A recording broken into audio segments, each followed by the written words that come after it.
Мама! Мама!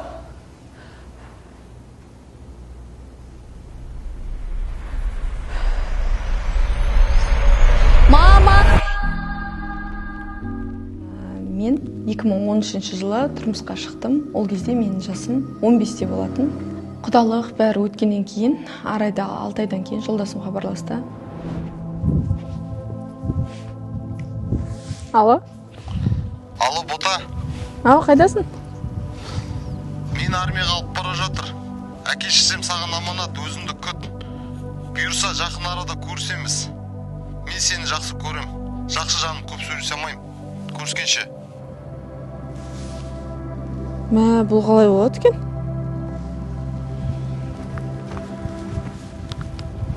Ол кезде мен деген бәрін жеңіл қабылдадым.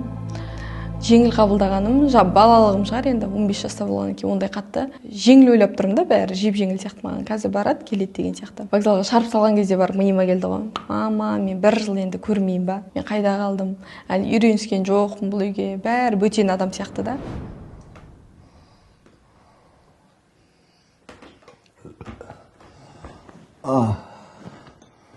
Не болған Ботаға? Сағынған ғой Алтысайыңды. Менің Ботақаным жыламайды. Жылай берсең әлгі Алтысбай әскерден қашып келіп бір бәлеге қалдырар.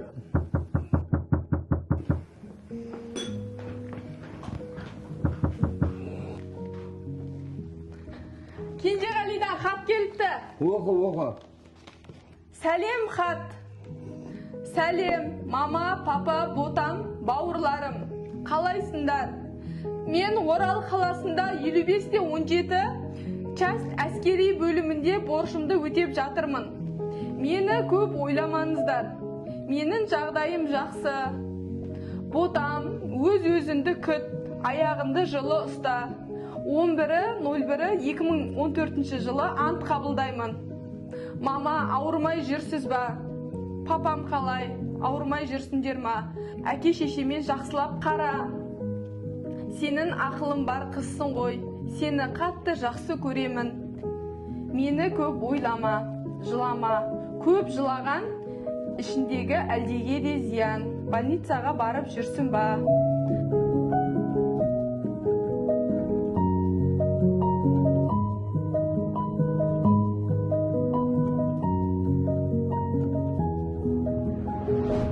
Бұл жерде енемнің ғана емес, атамның да қолдауы көбірек болды. Солай енем екеуміз Орал қаласына ант қабылдауға барып келдік. Ауылға келгеннен кейін сағыныш одан самайын артты. Суреттерге қарап жылайтын болдым күнінде.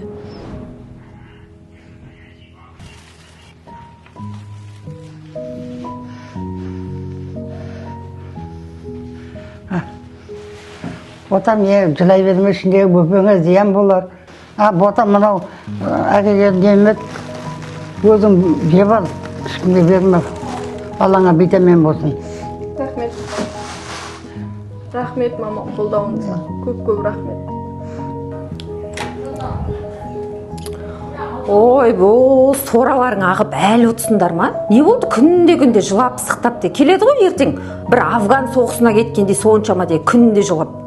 Мына турецкий сериал, мелодрама дегендер жайында қалды ғой. Ана қазандағы етің қайнап жатыр, көбігін ал.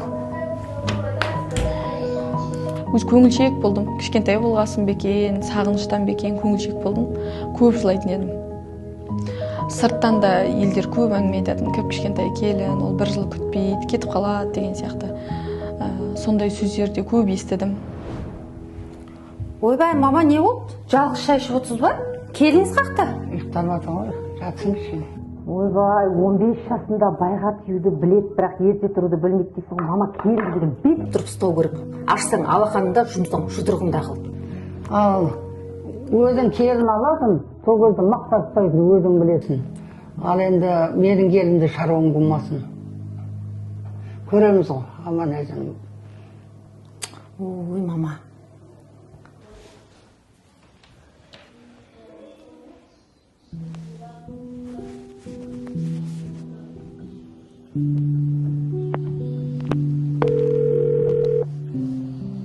Алло, қызым.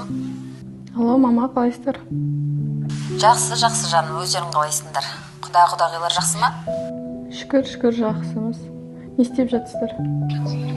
Ой, үйде сол манты жасап жатқан папаң екеуміз. Мама, мен үйге қайтқым келіп отыр. Жалғыз өзім, Кенжеғали да жоқ. Неге, не болды? Үйді сағындым. Қызым, ондайыңды қой. Оны деген дұрыс түсінбей қалар. Сен сол үйге өзің бардың, өзің таптың күйеуіңді, ешкім сені қинаған жоқ.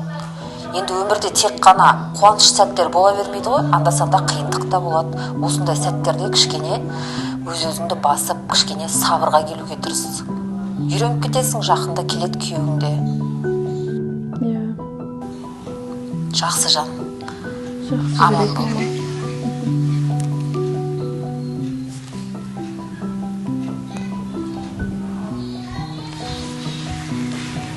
Сол кезде анам солай бетімді қайтарып тастады.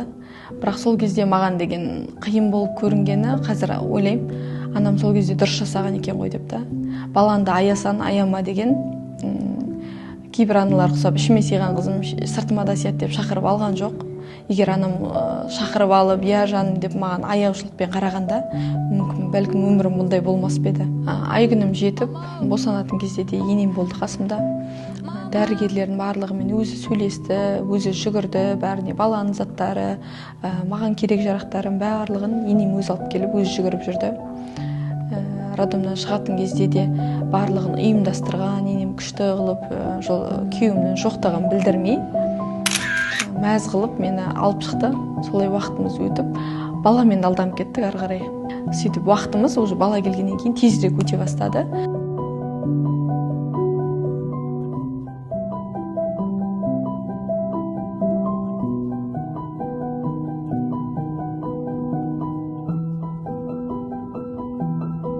Жолдасым солай армиядан келді. Ол армиядан келген кезде баламыз 7 айлық болды.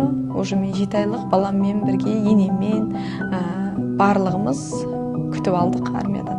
Қазір Аллаға шүкір, сол қиындықтардың бәрінен үлкендердің арқасында, енемнің қолдауының арқасында өттік деп айта аламын. Қарты бар үйдің қазынасы бар деген рас екен. Келін дана болуы үшін келін болып түскен әулеті дана болуы керек. Өзін дана болғанмен түскен жерін сенімсіз болса, келіннің даналығы далада қалады. Тастай бату үшін теңіздей тұнық жер керек. Судай сүну үшін саздай жұмсақ жер керек. Тұнық та терең, жұмсақ та жеңіл жерге барған келін дана болары анық. Барлығы сол әулетке байланысты.